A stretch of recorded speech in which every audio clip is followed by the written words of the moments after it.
વડોદરાના સાવલીના કેજેઆઈટીના કેમ્પસ ખાતે ગુજરાત શૈક્ષણિક સંશોધન અને તાલીમ ભવન વડોદરા જિલ્લા શિક્ષણ અધિકારી અને જિલ્લા પ્રાથમિક શિક્ષણ અધિકારીની કચેરીના સંયુક્ત ઉપક્રમે 60મું બાળ વૈજ્ઞાનિક પ્રદર્શન યોજાયું, જેમાં મોટી સંખ્યામાં બાળ વૈજ્ઞાનિકોએ ભાગ લીધો। બાળ વિજ્ઞાન મેળામાં મનુષ્ય જીવનને અસર કરતા મુખ્યત્વે મનુષ્ય જીવનને અસર કરતા વિકસિત અને આત્મનિર્ભર ભારત અંતર્ગતના વિષયો પર આયોજન કરાયું। આ બાળ વિજ્ઞાન મેળામાં સાવલી તાલુકા, શહેર અને જિલ્લાની કુલ 120 પ્રાથમિક અને માધ્યમિક શાળાએ ભાગ લીધો।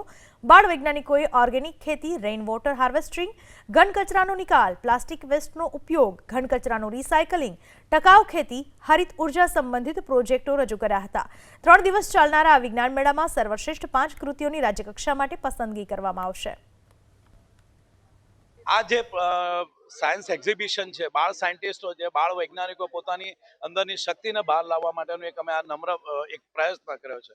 ખાસ આ કાર્યક્રમની વિશેષતા એવી છે કે જે થીમ છે, જે પ્રોજેક્ટ રજૂ થયા છે એ ઓર્ગેનિક ખેતી, રેન વોટર હાર્વેસ્ટિંગ, કચરો જે આપણા અત્યારે સૌથી મોટો પ્રશ્ન છે, ઘન કચરાનો નિકાલ, પ્લાસ્ટિકનો ઓપ્શન, આ બધા વિષયોની ઉપર આ બાળકોએ પોતાના પ્રોજેક્ટ રજૂ કર્યા છે।